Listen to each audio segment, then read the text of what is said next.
Salam teman-teman, salam jumpa kembali. Kali ini kita mau mendengarkan dan menyaksikan daripada pernyataan dan dari ibu yang murtad dari agama seberang, yaitu agama muslim. Tadinya dia dari agama seberang dan dia sampai dia dewasa di agama seberang, dan dia melihat kehidupan itu agak aneh menurut ibu itu. Kenapa aneh? Menurut ibu itu adalah kenyamanan dirinya, kira kenyamanan seorang perempuan di agama seberang itu tidak ada. Kalau kita betul-betul berpikir, kalau kita betul-betul merasakan kenyamanan itu tidak ada. Karena apa? Karena antara perempuan dengan laki-laki itu sangat dibedakan di sana, sangat dibedakan. Artinya derajat perempuan sama laki-laki itu jauh sangat berbeda. Derajat laki-laki itu sangat tinggi, perempuan itu agak direndahkan begitu. Jadi nggak ada gunanya kita punya Tuhan, nggak ada gunanya kita menyembah Tuhan, tidak ada gunanya kita berdoa untuk Tuhan kalau kita hanya diremehkan begitu dan direndahkan seperti itu. Jadi apa gunanya di mata Tuhan? Kok Tuhan itu rasis, kira-kira begitu menurut ibu itu. Apalagi nanti mau di di dalam surga. Di dalam surga di Al-Qurannya itu agak jauh lagi katanya perbedaan antara langit dengan bumi. Laki-lakinya di langit, perempuannya di bumi. Jadi agak susah katanya kalau di agama yang dulu menurut dia. Ya contohnya kalau berdoa juga di masjid itu, yang namanya perempuan itu tidak boleh ada di dalam masjid. Kalau ada laki-laki di situ tak boleh ada perempuan. Perempuan itu mesti di luar gitu. Jadi laki-lakinya yang diutamakan laki-lakinya itu yang bisa sholat itu di dalam masjid itu. Jadi kalau perempuan tidak boleh. Kalau misalnya perempuan itu datang ke masjid ya sama-sama begitu, dia harus di luar begitu. Jadi apa bedanya gitu? Sama-sama ciptaan Tuhan itu kok bisa dibeda-bedakan begitu? Kok ada perbedaan-perbedaan yang sangat menonjol sekali? Jadi itu perasaannya tidak nyaman begitu, kayak macam ada perbedaan-perbedaan yang rasis begitu di mata Tuhan itu menurut ibu itu. Teman-teman, mari kita dengar dan kita saksikan daripada perkataan ibu ini. Mungkin banyak dari beberapa orang ya, terutama orang-orang yang sudah kenal dengan saya bertanya-tanya ya, kenapa saya bisa berpindah dari keyakinan agama saya yang dahulu ke Kristenan sampai pada hari ini.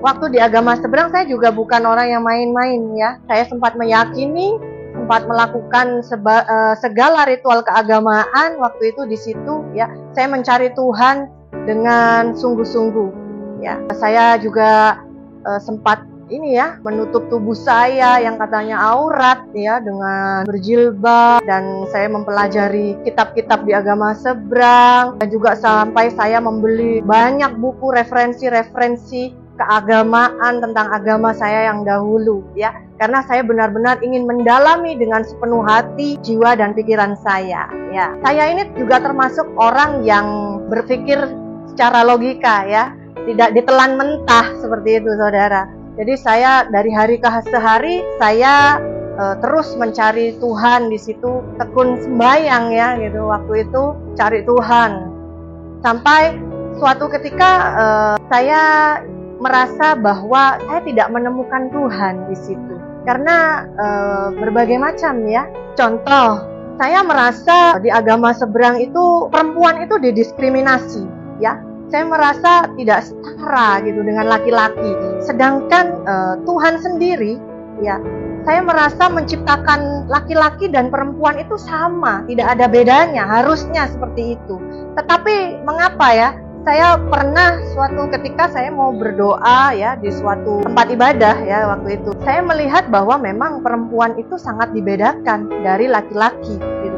Sampai kita sebagai perempuan harus berdoa di luar saja. Banyak yang lainnya juga yang saya pertanyakan di dalam hati dan pikiran saya. Ya misalnya, laki-laki kenapa boleh sampai berpoligami 4 istri atau lebih, sedangkan perempuan tidak boleh. Saya di situ protes dengan Tuhan. Saya bilang, kenapa tidak boleh Tuhan? Kenapa tidak sama Tuhan? Kenapa Engkau memprioritaskan laki-laki dan perempuan harus di bawah dan harus menerima seperti itu? Saya tidak terima. Dan juga saya sempat mempelajari ya, kematian, setelah kematian di agama seberang itu seperti apa, kemana arah tujuannya ya. Di situ saya juga menemukan lagi bahwa laki-laki yang katanya mendapat ya banyak perempuan bidadari. Terus Bagaimana dengan perempuan? Saya merasa didiskriminasi sekali. Hak saya sebagai perempuan di situ sama sekali kayaknya nggak ada. Dan saya juga mempelajari ya, setelah kematian yang katanya kita harus melewati jembatan yang diumpamakan seperti sehelai rambut yang dibelah 7. Kalau kamu bisa melewati itu, kamu selamat. Ya bagi saya agak sedikit konyol ya, mana bisa gitu loh. Dan ngapain harus melewati berbagai rintangan seperti itu? Bukankah Tuhan itu lebih maha tahu gitu, lebih mengerti kalau kita setelah mati ditempatkan di mana? Ngapain harus seperti orang main sirkus ya, masih melewati ini, melewati itu. Dan ya setelah orang baru meninggal, begitu dikubur katanya ditanyain kembali kan ya, Tuhan kamu siapa? Nabi kamu siapa? Gitu.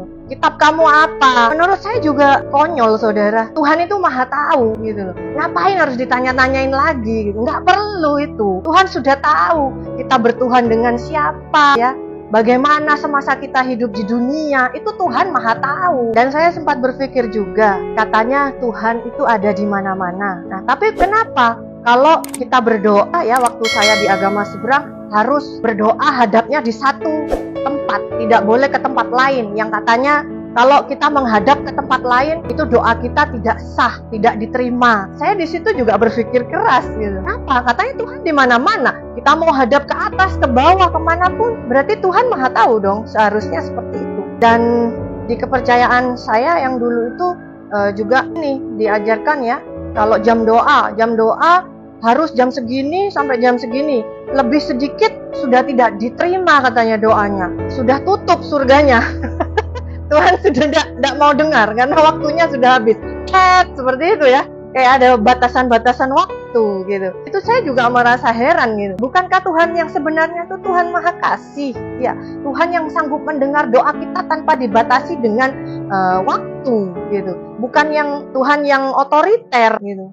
Tuhan yang kalau kamu mau datang kepada saya jamnya harus jam segini. Kalau kamu lewat 1 menit maka doamu tidak bisa diterima. Kamu harus ikut kloter selanjutnya. Buat saya itu bukan Tuhan, saudara. Itu hanyalah ajaran-ajaran yang penuh dengan otoriter. Nah, sampai akhirnya saya mengenal Tuhan, yaitu Tuhan Yesus ya.